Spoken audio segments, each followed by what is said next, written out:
Hi welcome to దేవ exam practice YouTube channel. ఈ వీడియోలో అర్థమెటిక్ సంబంధించి 5 ప్రాక్టీస్ క్వశ్చన్స్ మనం డిస్కస్ చేయబోతున్నాము. దానిలో భాగంగా ఫస్ట్ క్వశ్చన్ చూస్తే కనుక ఇది ప్రాబ్లమ్స్ అండ్ ఏజెస్, వయసులపై సమస్యలు అనేటువంటి చాప్టర్ సంబంధించింది. చూడండి ఒకసారి. The ratio of the father and the son at present is A:B. After 5 years the ratio will become 5:2. The present age of the son is, తండ్రి మరియు కుమారుల ప్రస్తుత వయసు A:B. 5 సంవత్సరాల తర్వాత వారి వయసుల నిష్పత్తి 5:2 అయితే కుమారుడి ప్రస్తుత వయసు ఎంత? ఇది మనకి ఇచ్చిన క్వశ్చన్. ఈ క్వశ్చన్ మనం అర్థం చేసుకోవడానికి ఒక ఎగ్జాంపుల్ ద్వారా ఇచ్చినటువంటి ఫార్మేట్ ఏ రకంగా ఉందని చాలా క్లియర్ గా అర్థం చేసుకోవచ్చు. చూడండి ఒకసారి. ఫాదరు సన్ అని తీసుకున్నప్పుడు ఫాదరు సన్ కి సంబంధించి ప్రజెంట్ ఏజెస్, ప్రస్తుత వయసులు 45 years 20 years అని తీసుకున్నప్పుడు ఆఫ్టర్ 10 years వాళ్ళకి ఏజెస్ ఎలా ఉన్నాయంటే 55 years 30 years అని చెప్పి ఆఫ్టర్ 10 years అనేది మనకి రావడం జరిగింది. అయితే క్వశ్చన్ లో మనకి ఏమి ఇచ్చాడంటే వాళ్ళకి సంబంధించి ప్రజెంట్ ఏజెస్ అనేది మనకి ఇవ్వలేదు. తర్వాత ఆఫ్టర్ 10 years వాళ్ళకి ఏజెస్ ఎలా ఉంటాయి అనేది మనం చెప్పాలి. మనకి ఏమేమి చెప్పాడు వాడు అని అంటే ప్రజెంట్ వాళ్ళకి సంబంధించి రేషియో అనేది చెప్పాడు, తర్వాత ఆఫ్టర్ 10 years అనేది చెప్పాడు, తర్వాత ఆఫ్టర్ 10 years తర్వాత ఏదైతే మనకి ఏజెస్ రేషియో ఉంటుందో దాని గురించి మనకి చెప్పాడు. అంటే ఈ ఇన్ఫర్మేషన్ యూజ్ చేసుకుని మనం వాళ్ళకి సంబంధించి ప్రజెంట్ ఏజెస్ కానీ లేదంటే ఆఫ్టర్ అనేటువంటి లేదా ఎగో అనేటువంటి కాన్సెప్ట్, అంటే తరువాత లేదా క్రితం అనే కాన్సెప్ట్ ఇచ్చినప్పుడు మనం క్వశ్చన్స్ అనేవి చెప్పాల్సి ఉంటుంది. ఓకే, ఇప్పుడు దీన్ని బట్టి మనం క్వశ్చన్ ఫార్మేట్ అర్థమైంది కాబట్టి మనం ఏ రకంగా ప్రాబ్లమ్ సాల్వ్ చేయాలో ఒకసారి చూద్దాం. చూడండి ఒకసారి.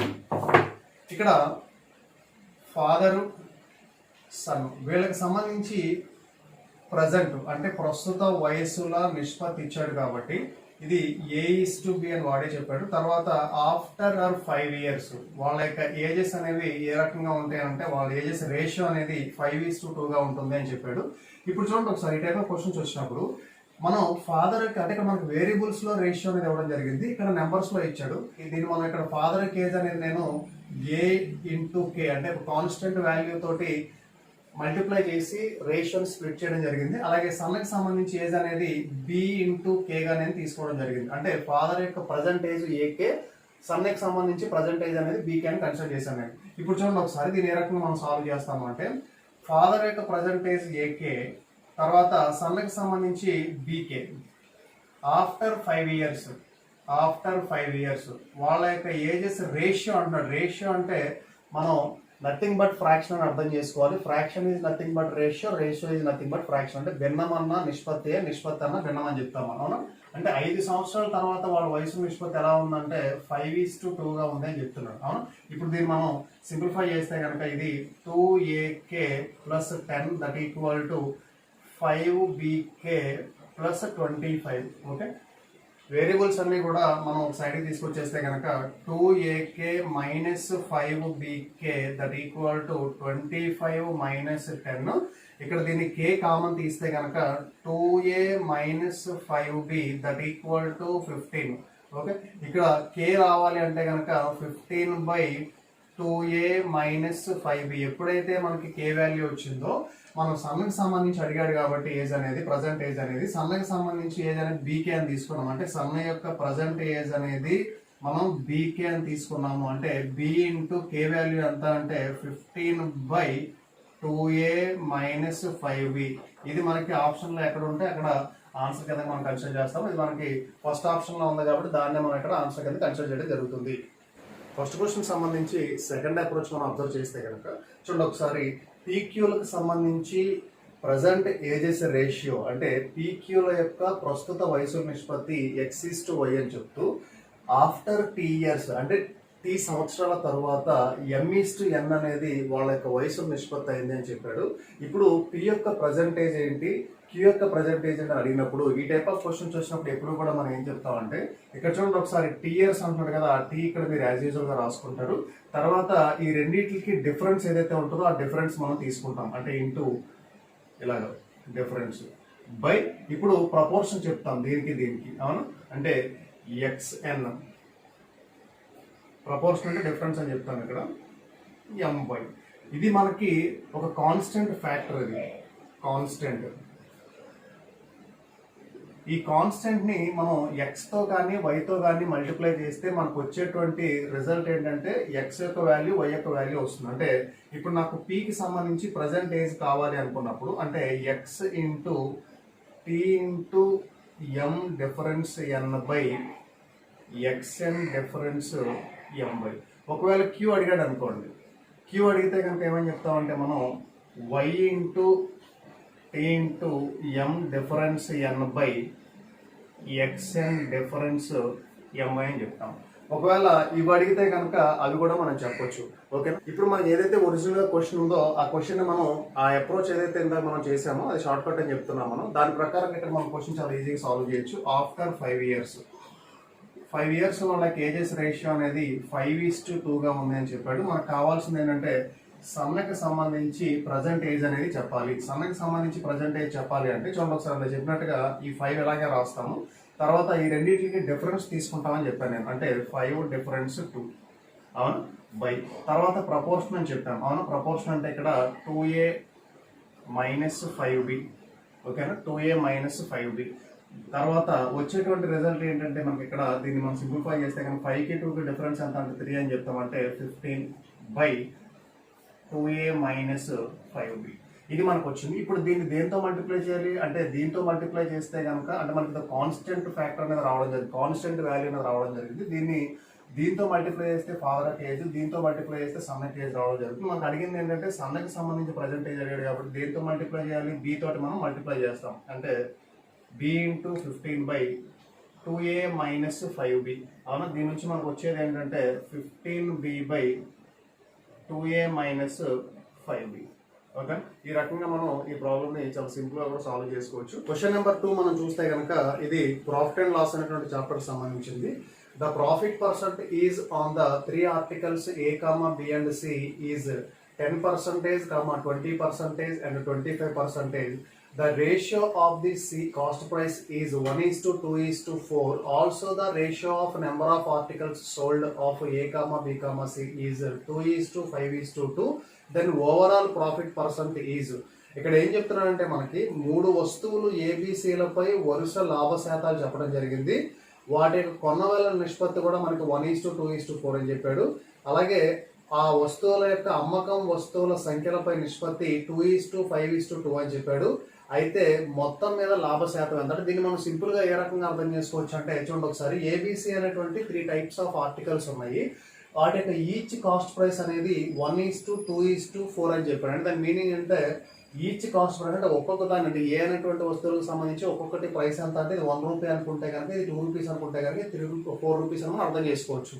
నెంబర్ ఆఫ్ ఆర్టికల్స్ ఈ 3 type ఆఫ్ కేటగిరీ సంబంధించి మనకి ఇచ్చాడు. అంటే ఏ టైప్ ఆఫ్ అనేవి 2 articles, బి టైప్ ఆఫ్ అనేవి 5 articles, సి టైప్ ఆఫ్ అనేవి 2 articles ఒకవేళ పర్చేస్ చేసి ఉంటే కనుక ఇప్పుడు తర్వాత ఏం జరుగుతుందో మనం చెప్పాలి. ఇప్పుడు చూడండి ఒకసారి, ఇక్కడ మనం దీన్ని బట్టి అంటే 2 articles అనేవి పర్చేస్ చేశాడు, ఈచ్ వచ్చి 1 రూపీ పర్చేస్ చేస్తే కనుక టోటల్ కాస్ట్ ప్రైస్ అనేది అంటే మొత్తం కొన్న వేల అనేది మనకు వస్తుంది. అవునా, అంటే 2 articles ఈచ్ వచ్చి 1 రూపీకి పర్చేస్ చేస్తే కనుక 2 into 1 అంటే 2 రూపీసేగా మనం చెప్పేది. అలాగే ఇక్కడ కూడా బి టైప్ ఆఫ్ తీసుకుంటే కనుక 5 articles అనేవి ఈచ్ 2 రూపీస్కి పర్చేస్ చేస్తే కనుక 5 2 జారు 10 రూపీసే కదా అయ్యేది. ఇక్కడ చూడండి ఒకసారి, సి టైప్ ఆఫ్ ఆర్టికల్స్ అనేవి 2 articles ఈచ్ వచ్చి 4 రూపీస్కి పర్చేస్ చేస్తే కనుక 8 రూపీసే కదా అయ్యేది. దీన్ని మళ్ళీ మనం సింప్లిఫై చేస్తే కనుక రేషియోని 1:2 అంటే 2 క్యాన్సిల్ అవుతుంది, 1:5:4. ఇవి టోటల్ కాస్ట్ ప్రైస్ అంటే ఆర్టికల్స్ ని ఈచ్ కి ఎంత పర్చేస్ చేస్తే వచ్చినటువంటి టోటల్ కాస్ట్ ప్రైస్ సంబంధించి రేషియో అనేది వచ్చింది మనకి.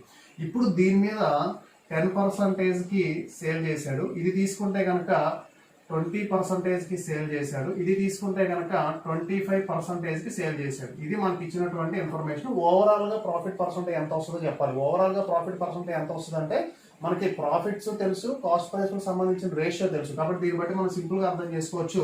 చూడండి ఒకసారి, దీన్ని 1 into 10% ప్లస్ 5 into 20% ప్లస్ అనేది ప్రాఫిట్ ఇండికేట్ చేస్తుందండి. ఓకే, ఈ లోపల ఉన్న ప్లస్లు ఏవైతే ఉంటే మనకి ప్రాఫిట్ ఇండికేట్ చేస్తాయి. అవునా, అంటే 1 రూపీ మీద 10% ప్రాఫిట్ అనేది, 5 రూపీస్ మీద 20% ప్రాఫిట్, 4 రూపీస్ మీద 25% ప్రాఫిట్. ఓవరాల్ గా తీసుకుంటే కనుక 1 + 5 + 4. అవునా, ఇదే కదా మనకి కాస్ట్ ప్రైస్ కు సంబంధించింది. అంటే ఓవరాల్ గా మనకి ఎంత వచ్చిందో చెప్పాలి కాబట్టి ఇండివిజువల్ గా మనం రాసాము. తర్వాత మళ్ళీ ఓవరాల్ గా అందుకే వీటన్నిటికీ మనం ప్లస్ అనే సింబల్ రాసి కింద ఓవరాల్ గా మనం 1 + 5 + 4 అని రాసాము. ఇప్పుడు ఓవరాల్ కాస్ట్ ప్రైస్ ఎంత వస్తుందని మీరు దీన్ని సింప్లిఫై చేస్తే కనుక 21% అనేది ఓవరాల్ ప్రాఫిట్ పర్సంటేజ్ రావడం జరుగుతుంది. నెక్స్ట్ మనం క్వశ్చన్ నెంబర్ 3 చూస్తే కనుక ఇది సింప్లిఫికేషన్ రిలేటెడ్ క్వశ్చన్ అని చెప్పొచ్చు. చూడండి ఒకసారి ఇక్కడ మీరు జాగ్రత్తగా గమనిస్తే ఇక్కడ ఉన్నటువంటి టర్మే ఇక్కడ మరోసారి రిపీట్ అయింది, అవునా? అంటే దీన్ని మనం ఒకవేళ నేను ఏ అని అనుకుంటున్నాను అనుకోండి, ఇది ఏ ఇంటూ ఏ అని అనుకోవచ్చు కదా. ఒకవేళ నేను ఇది బి అని తీసుకున్నాను అనుకోండి, అంటే ఇది ఇక్కడ సింబల్స్ చేంజ్ అయింది కాబట్టి నేను దీన్ని బి అని తీసుకున్నాను, అంటే ఇక్కడ ఉన్నది ఇక్కడ రిపీట్ అయింది కాబట్టి మరి బి అని తీసుకుంటే కనుక ఇది బి ఇంటూ బి అని రాసుకోవచ్చు. ఇక్కడ చూడండి ఒకసారి, ఇది ఆల్రెడీ మనం ఏ అనుకున్నాము, దీన్ని ఆల్రెడీ మనం బి అనుకున్నాము, అంటే ఇక్కడ ఏ ప్లస్ బి. దీని నుంచి క్లియర్ గా చూడండి ఒకసారి, ఏ ఇంటూ ఏ తర్వాత మైనస్ అనే సింబల్ ఉంది, B into B whole divided by ఏముంది అక్కడ ఏ ప్లస్ బి. దీని నుంచి చూడండి ఒకసారి, A square minus B square by A plus B. దీన్ని మళ్ళీ మనం ఏమని రాయొచ్చు అంటే A plus B into A minus B whole divided by A plus B. ఈ రెండు క్యాన్సిల్ అయితే కనుక మనకు వచ్చే రిజల్ట్ ఏంటంటే ఏ మైనస్ బి. అంటే ఇది మొత్తం మనం ప్రతిదీ సాల్వ్ చేయకుండా దీన్ని మనం ఒక సింబాలిక్ లో ఎక్స్ప్రెస్ చేసుకుని దీన్ని మనం సింప్లిఫై చేసుకుంటే వచ్చింది ఏంటంటే ఏ మైనస్ బి అని వచ్చింది. అంటే మనం ఏ మైనస్ బి చేస్తే సరిపోతుందని చాలా క్లియర్ గా అర్థమవుతున్నాను. అదే నేను ఇప్పుడు చేయబోతున్నాను. ఇక్కడ చూడండి ఒకసారి, ఫస్ట్ ఇక్కడ ఏ అంటే మనం ఏమనుకున్నాం అంటే 1 ప్లస్ 1/10 ప్లస్ 1/10 ఇదేగా మనం అనుకున్నది. నెక్స్ట్ చూడండి ఒకసారి, 1 ప్లస్ 1/10 ప్లస్ 1/10 ఇది మైనస్ కదా. చూడండి, ఇది మనం ఏ అనుకున్నాము, దీన్ని బి అనుకున్నాము. చేయాల్సింది ఏంటంటే ఏ మైనస్ బి చేయాలి. ఇప్పుడు చూడండి ఒకసారి, దీన్ని మనం సింప్లిఫై చేస్తే కనుక దీన్ని సింప్లిఫై చేస్తే ఏమని చెప్పొచ్చు, 1 ప్లస్ 1/10 ఇంటూ 10 100 ప్లస్ 1 అంటే 101/10 అని చెప్పొచ్చు. ఈ 10 పైకి వెళ్ళిపోతే కనుక 1 ప్లస్ 10/101. దీన్ని మళ్ళీ మనం సింప్లిఫై చేస్తే కనుక 111/101. అంటే దీని యొక్క వాల్యూ మనకి ఎంత వచ్చిందంటే 111/101 వచ్చింది. దీన్ని సింప్లిఫై చేద్దాం. చూడండి ఒకసారి, ఇక్కడ 1 మైనస్ 1 దీని ఇక్కడ మనం ఏమైనా రాయొచ్చు రాసినట్టుగానే 101/10 అని చెప్పొచ్చు. ఈ 10 పైకి వెళ్ళిపోతే కనుక 10/101 అని చెప్పొచ్చు. దీన్ని మళ్ళీ మనం సింప్లిఫై చేస్తే కనుక 91/101. ఇప్పుడు ఈ రెండింటికి మనం సబ్ట్రాక్షన్ చేయాలి, అంతే కదా. ఇక్కడ మైనస్ యొక్క సింబల్ ఉంది మనకి. దీని నుంచి మనం సింప్లిఫై చేస్తే వచ్చేది ఏంటంటే ఇక్కడ డినామినేటర్ అనేది సేమ్ గా ఉంది కాబట్టి న్యూమరేటర్స్ అనేది సబ్ట్రాక్ట్ చేస్తే సరిపోతుంది.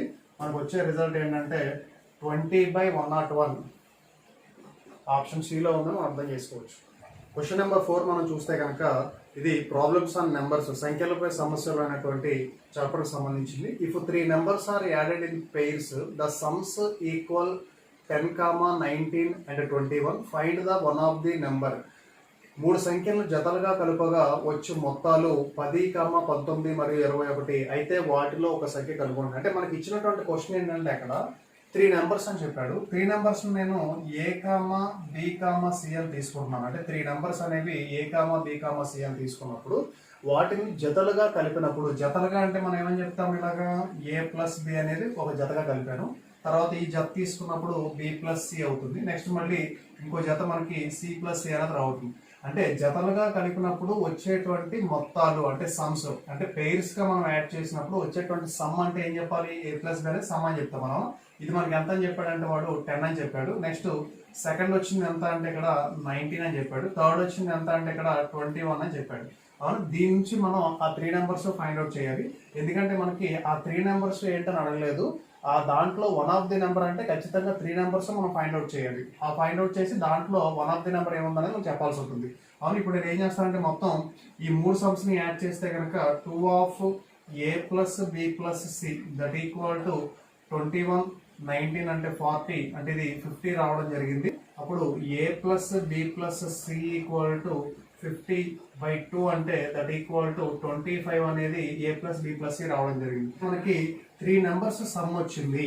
ఇప్పుడు దీన్ని బట్టి చూడండి ఒకసారి, వీటితో కంపేర్ చేసుకున్నప్పుడు మనకి ఇక్కడ 3 నెంబర్స్ ఉన్నాయి, ఇక్కడ 2 నెంబర్స్ ఉన్నాయి కాబట్టి ఇక్కడ 3 నెంబర్స్ సమ్ అనేది 15 అయితే కనుక ఆల్రెడీ ఏ ప్లస్ బి 10 ఉందంటే మనకి సి వాల్యూ వస్తుంది. దీని నుంచి అవునంటే సి ఎంత వస్తుంది అంటే మూడింటిని యాడ్ చేస్తే 25. ఆల్రెడీ ఏ ప్లస్ బి 10 ఉందంటే సి ఎంత వస్తుందంటే ఇక్కడ మనకి 15 వస్తుందని అర్థం చేసుకోవచ్చు. నెక్స్ట్ తీసుకుంటే కనుక ఇది బి ప్లస్ సి. అవునా, అంటే 3 నెంబర్స్ సమ్ అనేది 25 ఉన్నప్పుడు మనకి బి ప్లస్ ఇక్కడ ఉందంటే ఖచ్చితంగా ఇక్కడ మనకి ఏ ఫైండ్ అవుట్ చేయొచ్చు. ఏ ఫైండ్ అవుట్ చేయాలి అంటే కనుక ఈ 19 కి ఎంత కలిపితే 25 అవుతుంది, 6 కలిపితే. అంటే మనకు వచ్చే వాల్యూ ఇక్కడ ఏ, అంటే ఏ ఈక్వల్ టు 6 అని చెప్పొచ్చు.